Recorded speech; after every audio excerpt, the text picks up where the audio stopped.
Magnifique. Oh, quelle joie ce soir de continuer d'accueillir nos deux messagers. Merci Jésus. Est-ce qu'on peut applaudir? Je vous dis pourquoi d'abord. Applaudir Jésus parce qu'il a gardé David et Lucas au Congo. Il les a ramenés sains et saufs. Juste qu'il a promis d'être avec eux dans le départ, dans l'arrivée. Moi, j'ai envie d'acclamer le Seigneur, qu'on les a parmi nous. Merci Jésus. Et soyez les bienvenus à la maison. On est honorés de pouvoir vous accueillir et d'entendre votre témoignage ensemble. On se lève pour les messagers du Seigneur. Alléluia. On m'amène la table. Alléluia. Gloire à Dieu. Dieu est vivant. Il fait des miracles. Alléluia. Salut. Bonnie. Beauté, il y a David. Malam. C'est une salutation Ingala. Merveille, elle est toute excitée là. On est content vraiment de pouvoir être de retour à la maison. Je vais vous montrer quelques photos. Et puis vraiment un grand merci déjà pour toutes vos prières. On en a vraiment eu besoin. C'était très riche. Et puis j'aimerais vraiment remercier l'Église pour vraiment toutes vos prières. Vraiment. Merci. Merci. Je vais vite prendre mon cas, mais du coup je te donne la parole, Lucas. Vraiment, je veux aussi vous remercier infiniment parce que je crois que ce qu'on a pu vivre, la paix, on a été en sécurité, on n'a eu aucun pépin pendant le séjour, c'est grâce aussi à grâce à vos prières, à votre soutien. On s'en sentit portés, soutenus et vraiment un merci vraiment à chacun et à chacune pour vos prières, faire partie de cette belle famille qui est le Gospel Center de Jura. Vraiment, c'était béni. À part, il y a eu un petit couac, c'était le vol retour, mais s'il reste au sol, tout d'un coup, tout dépend avec les prières qu'il y a eu, c'est peut-être mieux. Que Dieu nous a gardés, nous a protégés, et puis on est rentré le lendemain, c'était aussi tout bon. Dieu nous a vraiment pris soin de nous. J'ai été béni et touché parce que le pasteur et son épouse, ils ont pris vraiment soin de nous du début jusqu'à la fin. Ils auraient pu nous amener à l'aéroport et puis dire au revoir, bonne rentrée, à bientôt. Et puis non, ils ont attendu jusqu'à ce qu'on prenne l'avion. Alors ça n'a pas eu lieu, alors ils nous ont repris, ils ont regardé pour qu'on puisse dormir à l'hôtel, ils nous ont renourri encore une nuit. Ils nous ont relogé une nuit de plus et nous ont renourri une soirée, un midi de plus. On a vraiment été protégés, bénis, gardés. Et puis, si je veux témoigner un point vraiment qui me restera gravé dans mon cœur, c'est que, c'est la deuxième fois que j'allais en Afrique. Puis la première fois que je suis allé en Afrique, je suis allé aux Seychelles. Alors, c'était pas du tout le même, pas le même contexte, pas le même objectif, et puis pas la même chose non plus quand même. Et puis, c'était dur, c'était assez pas évident pour moi. On a eu du confort, on était bénis là où on était quand même. Je ne pouvais pas me plaindre, mais c'était quand même dur. Puis je sentais vraiment à chaque fois, chaque jour, on avait ces temps avec l'Église, dans la présence de Dieu, où on adorait Dieu, on écoutait sa parole. Et chaque jour, c'était plus facile. Chaque jour, je sentais de la force. Vraiment, chaque jour, je sentais aussi de l'amour pour chacun des membres de cette communauté.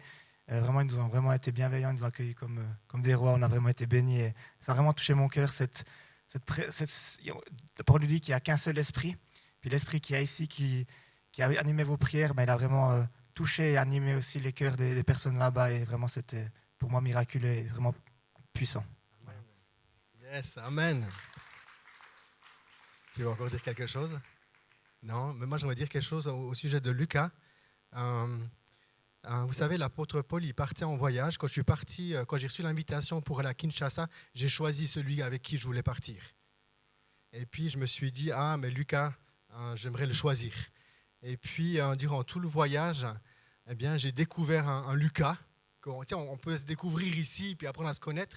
Puis tout d'un coup, quand on part ensemble en mission, où tout d'un coup, on est là, on était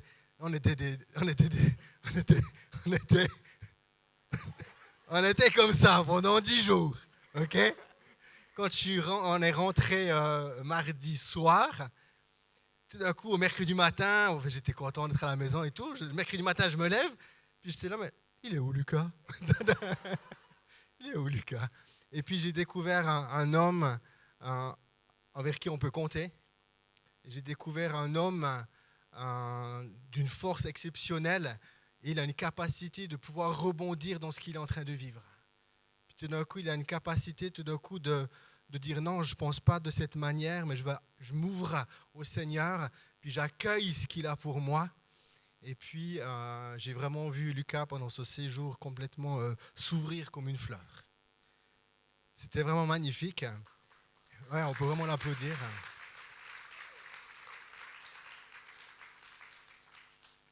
Et puis, le jeudi soir, il a prêché. C'était incroyable. C'était le feu. C'était le feu. Et puis, quand on prêche, là, il fait tellement chaud qu'il y a un ventilateur qui s'ouvre derrière. Okay? C'est-à-dire que la Bible, là, ouverte, les pages, elles font comme ça. J'avais un classeur avec des feuilles de papier de notes, mais tu le laisses fermer. Et puis, Lucas, il se préparait pour prêcher, puis je le voyais avec sa four en plastique, puis toutes ses feuilles dedans. J'ai dit, Lucas, le ventilateur, là, tu ne pourras pas les utiliser, hein, fais gaffe. Hein. Tout d'un coup, elles viennent, et puis boum, elles vont voler, puis ça ne va pas marcher. Puis j'ai vraiment dit, hey, Lucas, vraiment fais attention, pas que tout d'un coup, tu sois surpris à cause du ventilateur. Eh ben, la meilleure chose qu'il fallait faire, c'était de laisser les feuilles dans la four, puis de fermer la Bible. Puis la prêcher avec l'esprit. Et ça débitait, et ça débitait, et ça débitait, et ça débitait, et ça débitait. Et c'était vraiment une soirée qui était vraiment magnifique, vraiment magnifique. Et puis, c'était vraiment une joie, en tout cas pour moi, de faire ce voyage avec toi, d'être vraiment... C'était un collaborateur, un fidèle. L'apôtre Paul, quand il dit ses lettres, il parle des gens avec qui il a œuvré, puis il dit « Ah, mais ça, c'était un fidèle collaborateur, je vous le conseille !» Eh bien, Lucas, c'était un fidèle collaborateur avec qui on a pu être ensemble, on a pu se soutenir mutuellement, on a amené à l'église ce que le Seigneur nous demandait d'amener, et on s'est fait serviteur du pasteur. Je dirais encore un mot plus fort, on s'est fait l'esclave de l'église, là. Ce n'était pas une question à savoir qu'est-ce que moi je voulais faire. J'ai répondu à l'attente et au désir du pasteur et à l'église. Amen. Et ça, c'était une bénédiction pour moi, pour Lucas, de se mettre totalement au service d'eux. Et se mettre totalement au service d'eux, c'est arriver à l'église à 3h de l'après-midi, quand le culte commence à 5h, que le pasteur il se dit « Tu restes là parce que moi je dois partir ailleurs » et on attend 2 heures à l'église. Mais quand tu te fais esclave au service d'eux, les 2 heures se passent très bien. Quand tu attends, tu discutes avec les enfants qui passent, tu fais des photos, tu le connais, ah, c'est déjà 5 heures. Et le temps il passe. Et ça c'était une grande source de bénédiction, de se mettre au service d'eux, et tu n'as plus aucune attente. Et tu te dis d'aller à gauche, tu vas à gauche, tu te dis d'aller à droite, tu vas à droite, tu fais exactement ce qu'il te dit de faire. Amen. Et ça, c'était quelque chose de fort. Merci, Lucas. Merci. Ouais, vas-y. Je voudrais aussi rajouter quelque chose quand même. J'ai oublié, mais je voulais le dire. C'est que dans ces temps difficiles aussi, j'aimerais aussi remercier David parce que chaque matin, il venait toquer à ma porte, puis il me demandait comment ça allait, puis on a pu prendre aussi un temps dans la prière, et ça m'a aussi fait du bien. Je n'étais pas tout seul là-bas, j'étais bien entouré avec David qui a bien pris soin de moi, et je te remercie, David, pour cela. J'aimerais aussi te remercier. Service.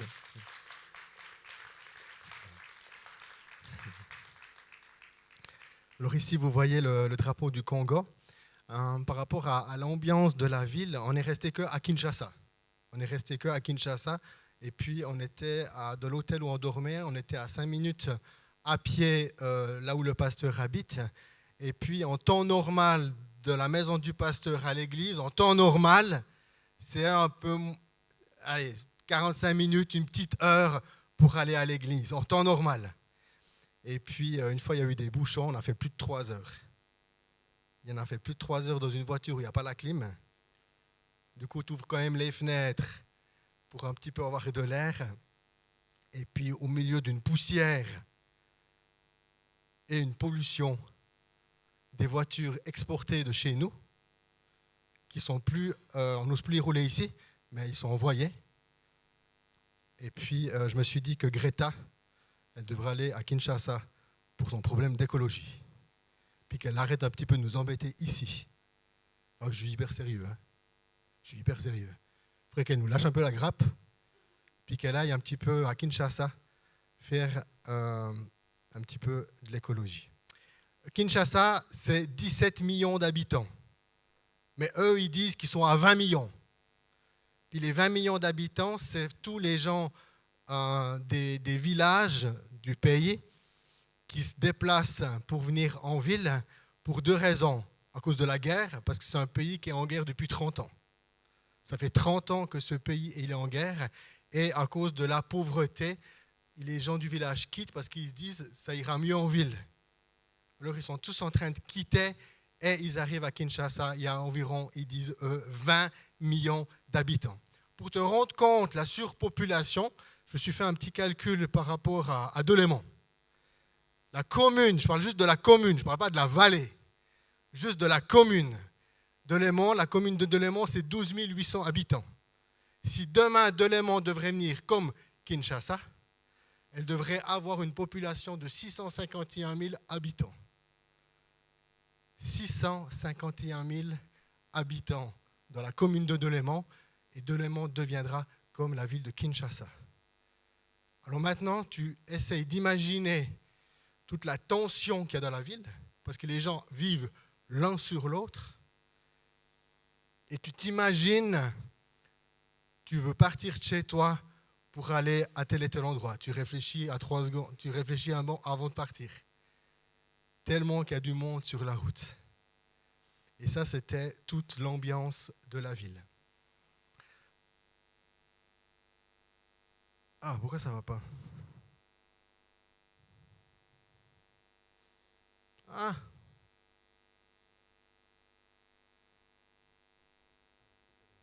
Voilà, du coup, ça, c'est la porte de l'église. C'est la porte de l'église. Et puis, il y avait une immense affiche parce qu'ils sont dans ces 50 jours de prière. Ils ont commencé depuis le mois d'octobre où tous les soirs, ils se retrouvent de 5h à 20h pour se retrouver pour prier, intercéder. Et puis, du coup, ils ont fait encore cette semaine. Ils terminent, enfin, ils font encore la semaine prochaine. Ils vont terminer dimanche prochain. Ce sera la fin de ce marathon de la possibilité. Kinshasa, il y a énormément de chrétiens. Il y a des très, très grandes églises. Il y en a 2 ou 3 très grandes églises. Mais après, il y a plein d'églises partout dans toute la ville. Rien que le quartier où on était, là, on a une église, et puis le bâtiment bleu qui est derrière, c'est une autre église. Ça veut dire que quand on avait fini la louange, on entendait la louange d'à côté. Et puis en face, il y avait là, il y a une route. Puis en face, il y avait 2 autres églises. C'est rien que sur le quartier, il y avait déjà 4 communautés où le pasteur connaît et relationne avec les pasteurs, ils se connaissent, mais chaque église vit leur culte chez eux. Et puis, ce que je voulais dire encore, c'était vraiment intéressant, il l'a aussi partagé, Lucas, c'était tout ce côté, des fois, il y a quand même une oppression au niveau de la ville, parce qu'il y a une pauvreté qui est visible. Et en tant que, enfin, vraiment, ça vient nous chercher à l'intérieur de nous, c'est vraiment hard quand même. Et puis, c'est vraiment quelque chose qui vient nous chercher, mais dès qu'on rentrait dans l'église, on était comme à la maison. Et ça, c'était incroyable. En dehors de l'église, on pouvait se sentir comme un petit peu « Ah, Seigneur !» impressionné ou bien perdu. Mais dès que tu étais dans l'église, puis tu commençais de louer avec les autres, on se sentait vraiment à la maison. Et ça, c'était vraiment riche. Ce que je voulais encore partager par rapport à ce voyage, c'est quand on est parti, j'étais seulement sur le témoignage de l'abbé Jean-Pierre qui me disait c'est son cousin, puis il m'a mis en contact avec lui, mais je ne le connaissais pas, je ne l'avais jamais vu, lui il ne me connaissait pas, il ne m'avait jamais vu à part sur vidéo WhatsApp, et puis ça a été vraiment un chemin d'aventure. Quand on arrivait là au fond, on ne savait pas où on allait dormir. Quand on arrivait à l'aéroport, on a espéré que le pasteur soit là. Mais on ne savait pas. Mais il était là. Et puis, on a vu un homme, ce pasteur, et c'est ça qui est aussi très touchant. Jésus, il est le même pour tout le monde. au-delà de la culture et du pays où on vit, quand un homme, une personne se laisse transformer par le Christ et qu'il est transformé de l'intérieur, tout d'un coup, il y a quelque chose qui dit « Ah, mais ça, je connais ». Et la culture, elle part. Elle est comme plus là. Tout d'un coup, tu rencontres un homme, tu dis « Ah, un homme de Dieu ». Quelqu'un qui est fidèle. Quelqu'un qui est fidèle à la parole, qui lutte contre la corruption, qui lutte contre le péché et qui se laisse transformer. Et ça, c'était vraiment puissant de pouvoir découvrir ça. J'aime beaucoup ce passage où l'apôtre Paul il dit il n'y a plus ni juif ni grec, ni riche ni pauvre, on est tous un en Jésus. Et tout d'un coup, tu es là, puis mon frère, tu ne le connais pas, mais tu le sens qu'il y a Jésus dans sa vie. Puis tu dis mon frère. Et tout de suite, il y avait une chaleur très très forte. Et puis, je vais encore raconter ça. Quand on est parti de Delémont, je me suis levé à 2h du matin. On est parti à 3h du matin à Zurich. L'avion a décollé à 6h30. Et puis, on est arrivé à l'aéroport à Kinshasa vers 22h. Et puis, le temps de prendre les valises et tout, puis d'aller à l'hôtel. Mais avant d'aller à l'hôtel, le pasteur s'est arrêté dans un magasin pour nous acheter à manger. Parce que tout prend du temps avec la circulation. Bref, on arrive à l'hôtel. Au moment où je pouvais dormir, il était 1h du matin. Presque 24 heures. Alors j'étais là, il faut dormir parce que le lendemain, il fallait se réveiller à 7h parce qu'à 8h, le culte commence. Jusqu'à 11h30. Alors je me suis dit, ok, c'est bon, la clim fonctionne. Je dors. Puis tout d'un coup, j'entends du bruit. Et puis, on avait mangé avec des fourchettes en plastique. Puis j'entends une des cuillères, parce qu'on avait mangé dans ma chambre, puis une des cuillères tombait. Puis je pensais que c'était à cause de la clim, parce qu'elle soufflait à fond. Tu sais. Puis je me suis dit, c'est à cause de la clim que ma cuillère est tombée. Alors j'allume, puis je dis, elle est tombée, je la prends, je la remets sur la table. Je rétais à la lumière, je redors. Puis je rebelote, j'entends de nouveau du bruit. Puis le coup, je rallume. J'avais une big souris dans ma chambre. Puis après, ce qui s'est passé, j'étais mince. Et puis je me suis dit, mais elle a eu peur quand j'ai rallumé. Puis je me dis, elle a retrouvé son trou, elle est venue, puis elle est repartie. Puis elle est pas repartie. Puis tout d'un coup, Lucas, il entend crier. Puis quand il a entendu crier, il m'a dit, j'ai entendu crier, je me suis remis dans mon duvet comme ça. Alors je vous explique pourquoi j'ai crié. C'est que tout d'un coup, cette souris, je me suis dit, vu qu'elle reste dans ma chambre, il faut que je la mette dehors. Et puis j'ai vu qu'elle allait vers les rideaux, puis j'ai secoué les rideaux, puis elle grimpait après le mur. Puis en grimpant après le mur, elle est tombée, puis elle est venue vers mes jambes. Puis quand elle est venue vers mes jambes, j'étais à pieds nus. Et puis j'ai vu qu'elle voulait comme me grimper après mes jambes. Et c'est à ce moment-là que j'ai crié. Après, j'ai ouvert la fenêtre, puis je ne l'ai plus revue pendant toute la semaine. Alors, je pense qu'elle est partie. Du coup, c'était là, Jésus! Le séjour avait bien commencé. C'était assez chaud. Et puis, ça, c'était la petite blague. Mais du coup, tout de suite, c'est vraiment venu me chercher à l'intérieur de moi. Puis j'ai dit à Jésus, tu aurais quand même pu faire que la souris ne soit pas là. Puis Jésus, ça c'est moi qui dis, mais elle voulait juste te dire bonjour. Elle voulait juste te dire bonjour. Ici, on est chez le pasteur, là, en train de manger. Tu peux mettre le son. Parce que Lucas, il avait sa fête dimanche passé.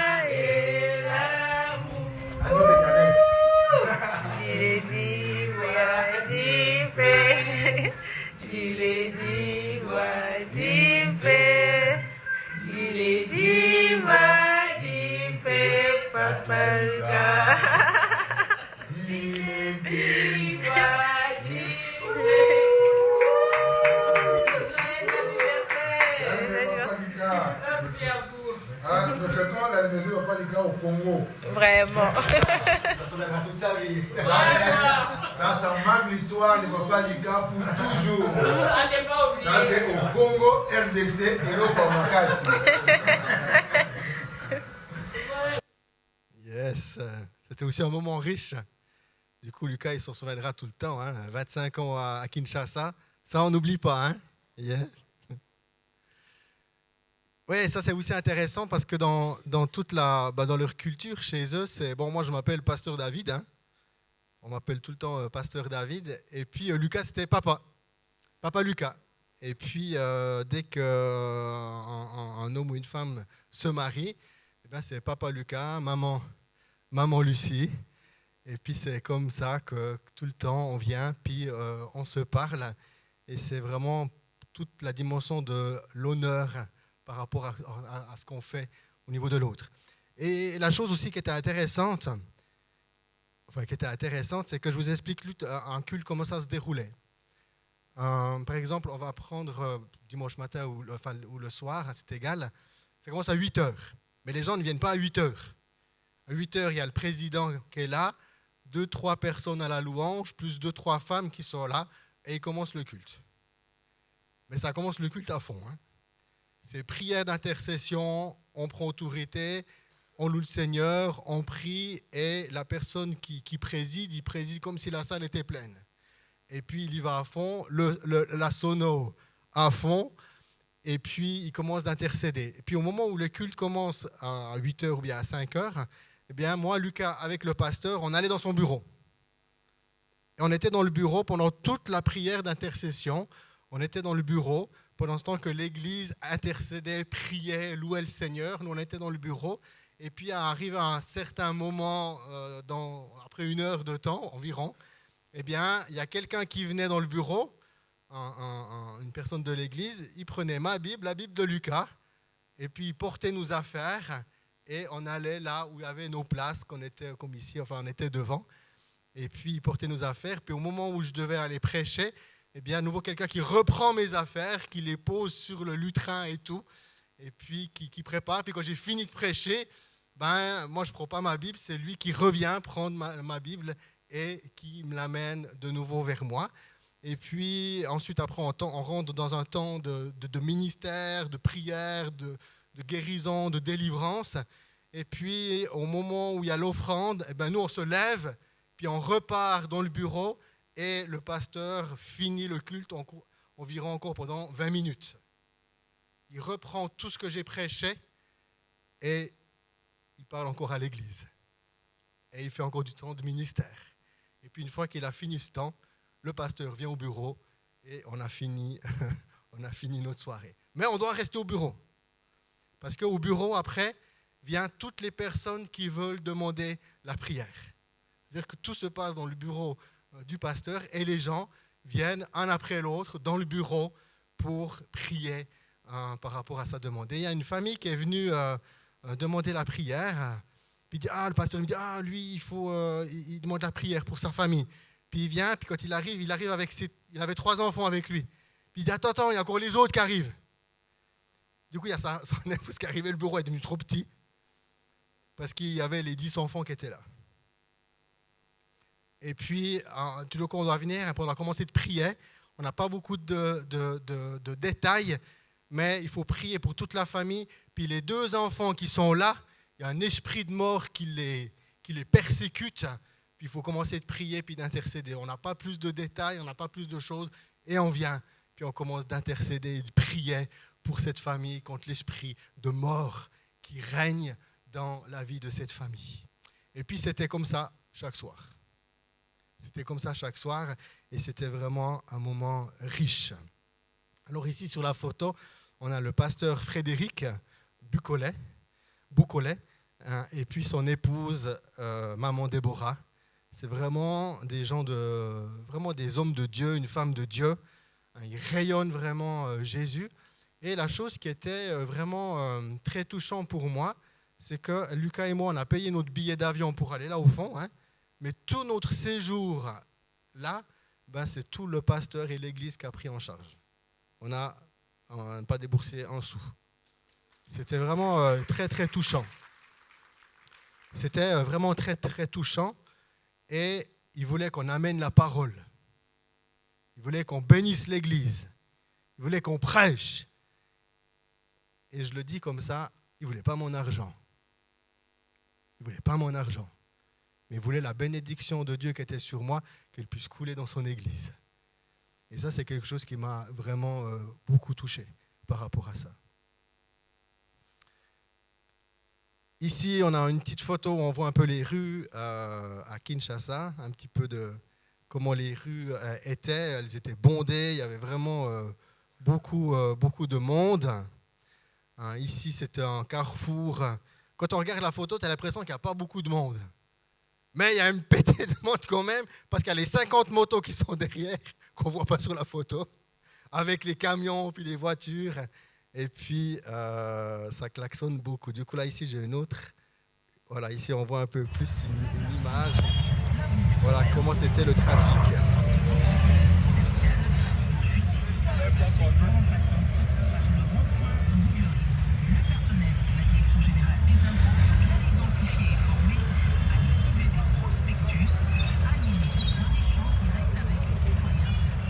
Les petites motos, en fait, c'est des taxis. Les petites motos, c'est des taxis. Parce qu'avec la circulation de la voiture, c'est tellement compliqué et puis long de se déplacer que les gens, ils viennent, ils prennent un taxi. Il y a les taxis voitures, mais aussi les taxis motos. Parce que les motos, elles se faufilent. Elles se faufilent partout. Et puis, et c'est comme ça qu'ils se déplacent. Sur une moto, il y avait le chauffeur, puis des fois un. Ou bien le chauffeur plus 3. Plus 3, plus les sacs et tout ce qui transporte. Des fois, on était un peu impressionné de savoir que tu dis, ça marche. Ici, c'était aussi, c'était vers une station essence. Beaucoup de monde. Beaucoup de monde. Ici, une petite photo de l'hôtel. Là, c'était notre déjeuner. Tous les matins, on avait droit à de l'eau chaude avec un thé, une omelette et du pain. Et la dame arrivait vers 7h, 7h30. On entendait toquer, elle venait avec son plateau et puis elle nous amenait notre déjeuner.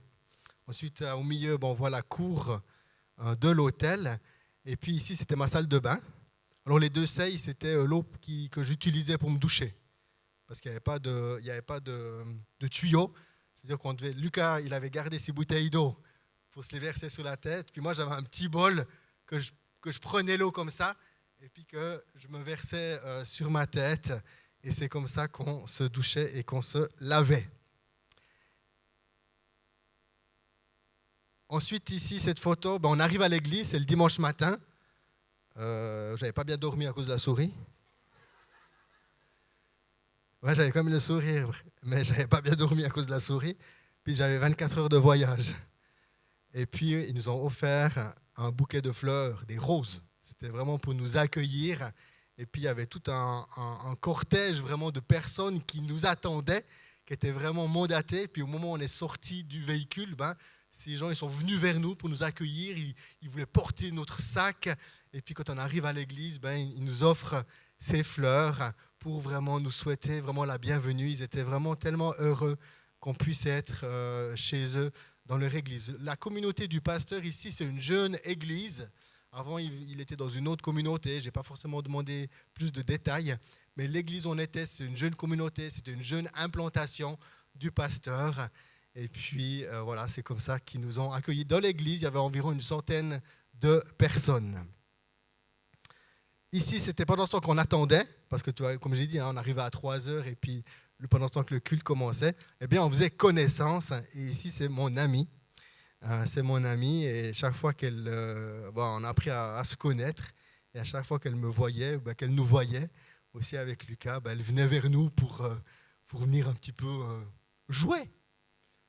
Ce qui m'a beaucoup touché avec cet enfant, et ce n'était pas une fille qui venait à l'église, mais elle habitait juste à côté. Enfin, j'imagine qu'elle habitait juste à côté. Je n'ai jamais vu triste. Je n'ai jamais vu triste. Elle était là. Elle jouait avec son petit frère. là, derrière, avec la dame, c'est le petit frère. Ouais. C'est son petit frère. Et puis, elle était heureuse de la vie. Après, j'aurais bien voulu lui donner un autre endroit pour vivre, mais elle était heureuse. Et ça, c'est quelque chose qui m'a beaucoup touché. Ici, voilà, j'ai une photo de l'église. Et puis, voilà, du coup, le culte commence à 8h. Et puis, c'est au fur et à mesure du temps que les gens, ils arrivent. Parce que dépend où ils habitent, ou bien le trafic sur la route, eh bien, c'est peut-être un petit peu compliqué d'arriver à l'heure. Et au fur et à mesure du culte, eh bien, les gens, ils arrivent à l'église. Ici, on voit, c'est le pasteur. Ici, c'était le dernier jour. Voilà, c'est séance photographe. Et puis, on a reçu, Lucas, il a reçu un portrait de lui.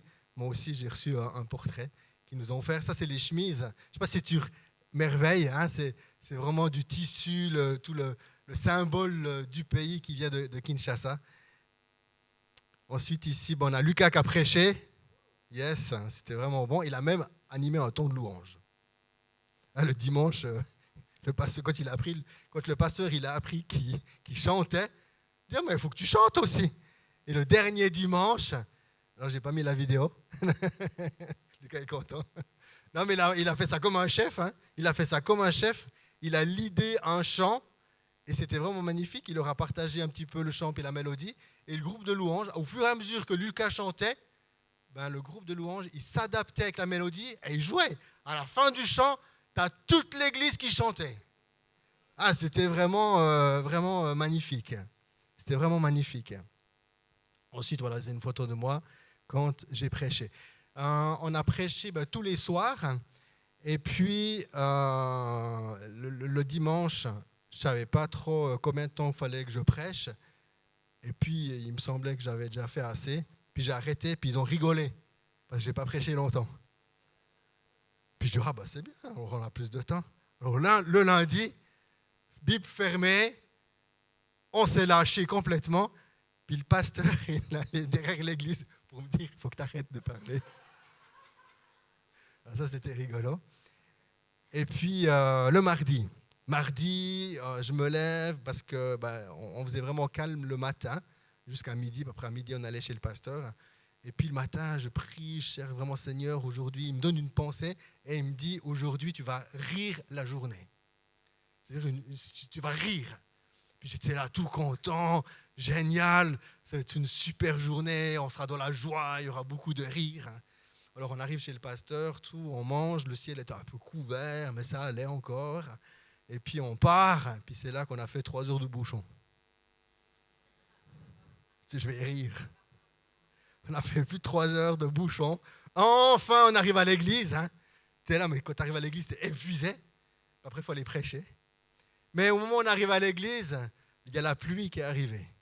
Et là, avec Lucas, on a goûté à un orage sous les tropiques. Et puis, avec l'orage, tu mets le tonnerre, la foudre, ça pétait de tous les sens.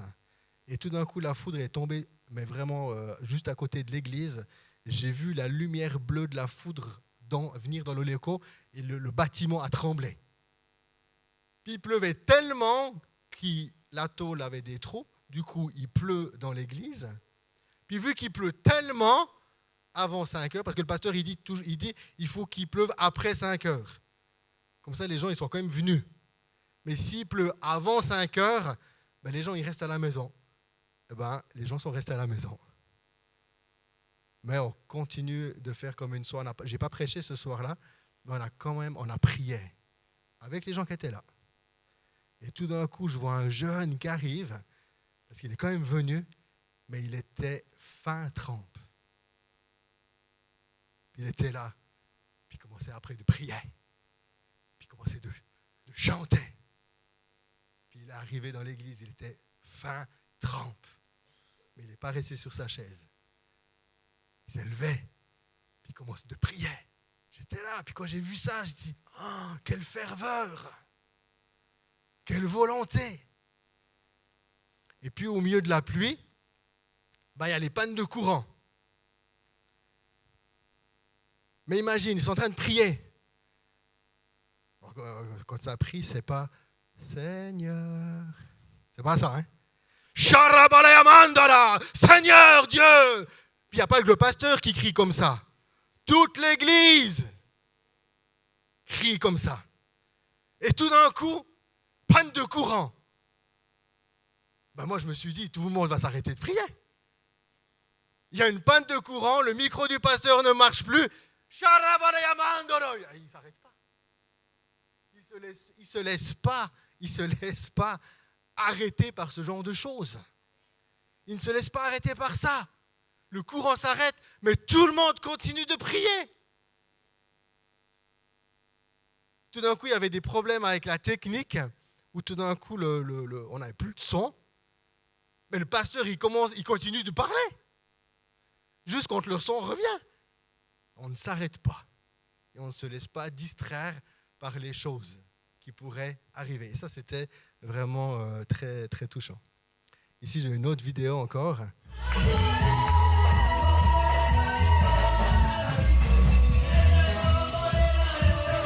C'est un temps de louange.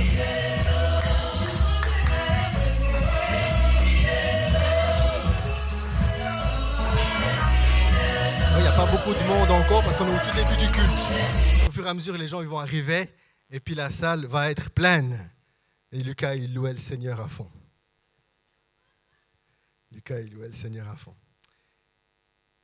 Ouais, c'était vraiment bon. Et puis du coup, mardi, il a plu.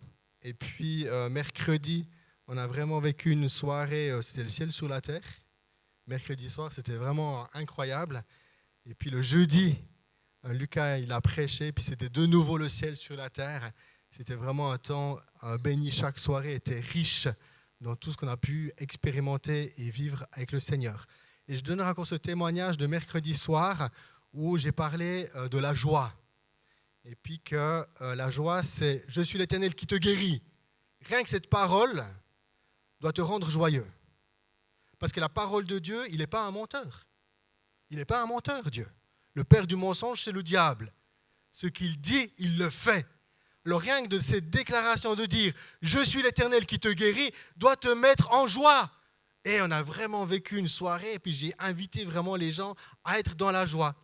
Mais le témoignage, on l'a seulement entendu dimanche. Et là, il y avait un homme qui s'appelle Crispin. Et puis, il dit « Mais j'ai été choqué quand tu m'as dit que je devais être dans la joie. À la maison, j'ai mon épouse qui est malade. » Il n'y a pas d'assurance. Hein.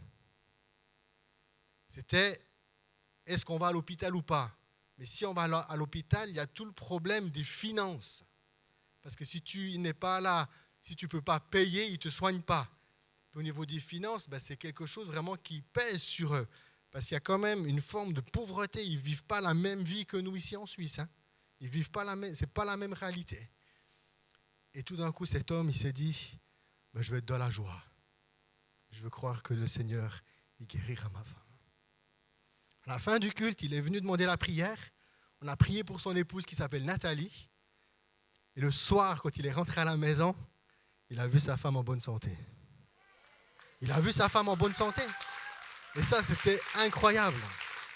Il a dit, on avait le projet d'aller à l'hôpital, on a annulé le projet. Amen. Et le dimanche, son épouse, on a pu la voir, une belle femme. C'est vraiment magnifique d'avoir pu la voir. Nathalie, elle s'appelle. Et c'était tellement beau. Puis il rayonnait la joie de Dieu. Tout d'un coup, il avait pu expérimenter quelque chose de Dieu, il est fidèle. Je peux être dans la joie avant même d'avoir reçu la promesse. Parce que Dieu, il accomplira toujours ce qu'il dit. Amen. Ensuite, ici, on a une petite photo avec... ça, c'est l'équipe de l'accueil. C'est des dames habillés tous de la même manière. C'était le premier jour. Ici, on a le groupe de louanges. Alors, l'homme qui est ici, c'est lui Crispin, et c'est lui qui est son épouse qui s'appelle Nathalie. Et puis, tout ici, ça c'est le pasteur. C'est le pasteur Frédéric. Après, il y a deux blancs là, il y a moi et Lucas. Ça, c'est le groupe de louanges. Pendant le temps de louange, il y a les chants. C'était vraiment beau. Et ils avaient un chant qui parlait en lingala, dans leur langue. J'ai rien compris ce qu'ils disaient. Mais une chose que je sais, c'est que Dieu il a tout compris. Parce que quand ils ont commencé de chanter ce chant, une présence de Dieu qui descend dans la salle, c'était palpable, c'était tellement fort. Et ça, c'était le dimanche, le dernier dimanche. J'avais les larmes aux yeux, j'ai été touché. Et puis, Dieu il m'a dit pourquoi il m'a ouvert les portes au Congo. Alors, il y avait toute la relation déjà avec l'abbé Jean-Pierre, mais il s'est passé autre chose dans ma vie. Et puis un jour, je suis chez Anaclet, qui vient aussi du Congo, à Bâle. Il m'invite chez lui, je prêche, il y avait des gens de l'église qui étaient avec moi ce jour-là. Et puis, tout d'un coup, le Saint-Esprit me dit, David, lave les pieds à Anaclet. Alors, c'était quelque chose qu'on en discutait avec Claudia sur la question du lavement des pieds. J'avais pu expérimenter quelque chose aussi avec l'équipe apostolique. Et ce jour-là, Dieu me dit, il faut que tu laves les pieds à Anaclet. Et ben, j'ai demandé à l'église, aux dames, de prendre une seille, puis je lui ai lavé les pieds. Puis le Seigneur, il m'a dit, parce que tu as lavé les pieds à Anaclet, je t'ai ouvert la porte pour aller au Congo. Et puis qu'en fait, à un moment donné, des fois, il y a des choses dans notre vie que Dieu nous demande de faire. Puis ça paraît peut-être bête, ou tu te dis, attends, non, je ne vais quand même pas lui laver les pieds devant toute l'église. Enfin non, c'est un peu gênant, je ne veux pas le faire. Mais si je ne l'aurais pas fait, je suis convaincu que je ne serais pas parti en Afrique. Amen. Ensuite, ici, on a une autre photo où on pointe du doigt, c'est Maman Déborah. Et puis à côté, c'est Maman Chantal. Puis Maman Chantal, c'est une diaconesse et elle est responsable des comptes à l'église. Elle était vraiment trop rigolote, cette dame. Rien que sur la photo, comme elle sourit, puis comme elle était vraiment trop rigolote. Maman Déborah, c'est vraiment aussi une femme qui rayonnait l'amour de Jésus. C'était vraiment beau. Il y avait une douceur, il y avait vraiment une personne sincère de tout son amour pour le Christ. Et ça, c'était vraiment beau. Une des choses aussi que dans ce voyage, on devait mettre de côté toute la dimension culturelle. C'est par exemple, quand on était chez le pasteur puis on mangeait, à table, il y avait le pasteur, sa femme, Lucas et moi. Les autres, ils mangeaient ailleurs. Et puis que ça ne posait pas un problème. Et puis le soir, on est parti et puis on a vu une dame qui venait aussi aider Maman Déborah. Elle mangeait à la cuisine. Elle était heureuse. Peut-être nous, en tant que Suisses, on va dire, attends, mais tout le monde doit venir autour de la table. Non, chez eux, pas. Ça ne se passe pas comme ça. Et puis que si j'avais insisté pour qu'ils viennent, peut-être j'aurais fait un conflit culturel qui ne serait pas été bon. Et puis il fallait accepter que les choses puissent se dérouler de cette manière. Ensuite ici, on a une petite photo avec des enfants. C'est des enfants de l'église. Je crois que c'est les enfants, une partie des enfants de Crispin. La moyenne d'enfants par famille, c'est 6. C'est 6 enfants. Ensuite ici, d'autres enfants. Lucas, papa Lucas. Papa Lucas. Ici, sur la photo, on voit Crispin. Puis derrière Lucas, là, c'est Nathalie, la femme de Crispin, qui a été guérie. Ensuite, ici, je vais vous montrer une autre photo qui est vraiment intéressante. Alors, il y a le pasteur Frédéric qui est avec la chemise bleue, le t-shirt bleu. À côté, l'homme qui est à côté de moi, c'est un pasteur qui vient d'Angola. Il était aussi là. Et puis, l'homme qui est à côté de Lucas, il s'appelle Aimé. Et puis, il a travaillé avec la mission Glypha, pour ceux qui connaissent, avec Roudilac. C'est un homme qui, je ne sais pas si tu vois, Cédric, Evelyne, et puis Claire, est-ce que ça vous dit quelque chose, Glypha? Et puis Roudilac. Et puis, en fait, il a œuvré avec lui. Et cet homme Aimé, il est responsable de tout ce qui est de la missiologie dans le pays. Et c'est un homme qui voyage. Et puis, à chaque fois que je voyais un pasteur à Kinshasa, je disais toujours, est-ce que tu connais le pasteur Anaclet? Puis tout le monde me disait non. Et puis là, rebelote, je vois Aimé, il me dit qu'il connaît la Suisse et tout, puis qu'il était à Bâle. Puis je dis, attends, est-ce que vous ne connaissez pas le pasteur Anaclet? Puis il me dit, si, j'étais dans son église il y a 2 mois. Et c'était vraiment un moment qui était riche, parce que Anaclet, ça fait déjà longtemps qu'il me dit, David, viens avec moi une fois au Congo. Puis invite-moi, puis je viendrai avec toi. Puis ça ne s'est jamais fait. Mais tout d'un coup, je vais au Congo par une autre voie. J'arrive au Congo, et là, tout d'un coup, on découvre un homme qui connaît Anakle. Et c'était intéressant parce que tout d'un coup, dans le voyage, eh bien, Anakle était comme inclus. Et je crois vraiment que cette rencontre avec cet homme aimé, qui s'appelle, eh bien, c'était comme une rencontre divine. Et c'est vraiment, on a vécu vraiment un temps qui était riche dans le partage avec les 3 autres pasteurs là, et ce pasteur aimé. Et c'était vraiment un moment riche. Alors moi, j'ai dit, attends, viens, on fait vite une petite photo ensemble, je l'envoie à Anakle. Alors j'envoie la photo à Anakle. Anakle, tout de suite, il dit, David, comment tu connais cet homme? Tout d'un coup, Anakle, il envoie des photos à Aimé, 2 mois avec lui quand il est ici au Gospel. Et puis Anakle, il dit, c'est mon ami, le pasteur David, vous en prenez soin, hein? Puis il dit, oui, on en prend soin, on en prend soin. Et c'est vraiment un moment très, très riche.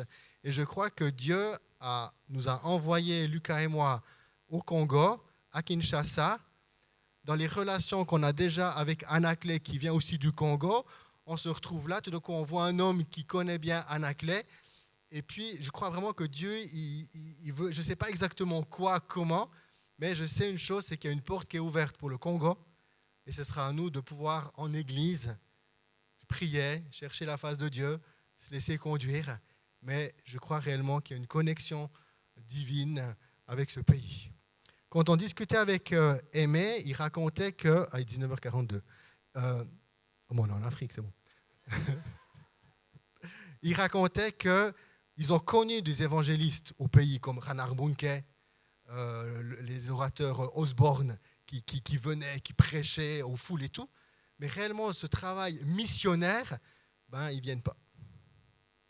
Et lui, de se dire qu'on vient ici d'Europe, puis de la manière comme on est venu dans ce pays, Aimé, il a dit, il faut que je les rencontre. Ce n'est pas normal. Parce que quand pasteur Frédéric racontait à Aimé comment la connexion s'est faite et comment on est arrivé, il s'est dit, ça, c'est pas normal.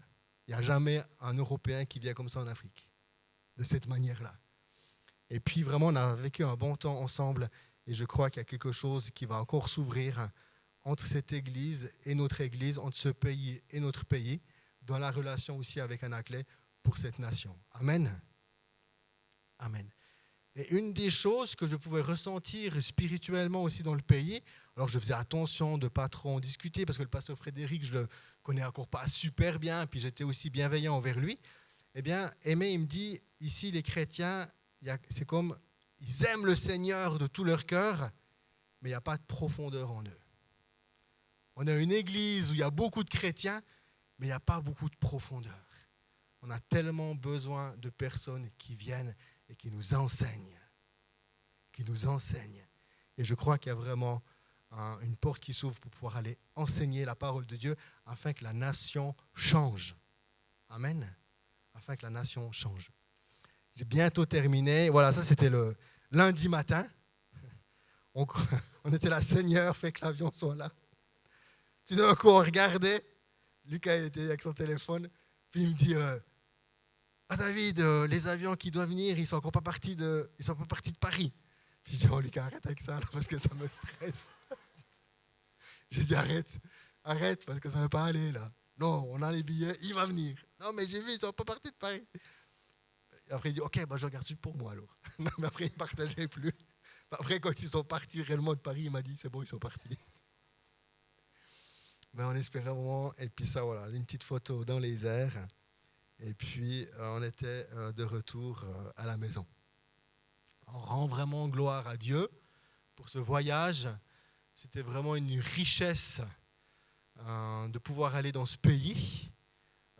Quand on est allé, vraiment, ça vient nous chercher à l'intérieur de nous. Hein, ça vient travailler à l'intérieur. C'est vraiment... il y a quand même, j'ai envie de dire, il y a eu le choc culturel. Quand même, il faut le dire. Je m'attendais à voir des choses. J'en étais déjà une fois avec Claudia, il y a plus de 20 ans au Bénin. Et puis, il y avait comme ce côté, je savais que ça n'allait pas être comme en Suisse. Mais au fond, tu essaies d'imaginer. Puis, ça faisait plus de 20 ans que... Voilà, moi, je n'étais pas allé. Lucas, il avait fait les Seychelles avant, mais il est venu à Kinshasa après. Ce n'était pas forcément la même chose. Et puis, il y a eu quand même ce choc culturel. Et puis, tout ce que ça amène, une ville qui est en surpopulation. Et tout ce que cette surpopulation amène dans la ville qui n'était quand même pas évident au début. Mais on avait les yeux fixés sur Jésus. Et on était vraiment heureux de pouvoir bénir cette communauté. Et j'aimerais vraiment aussi remercier toute l'Église pour vos prières. Vous vous êtes retrouvés aussi durant cette semaine de jeûne et de prière ici à l'Église pour intercéder, aussi prier pour nous. Et je crois que c'était aussi quelque chose de fort spirituellement, parce que dans les heures qu'on se retrouvait ici pour prier, nous on avait fini notre culte pendant ce temps que vous ici vous vous retrouvez. Et je disais à l'église à Kinshasa, mais en Suisse, eh bien, ils savent que nous on est là, ils prient et ils prient pour vous. Et tout d'un coup, il y a une connexion spirituelle vraiment qui se fait entre ces deux pays et ces nos deux églises. Et c'était vraiment quelque chose de riche. Voilà. Amen. J'avais prévu encore de prêcher, mais je vais m'arrêter.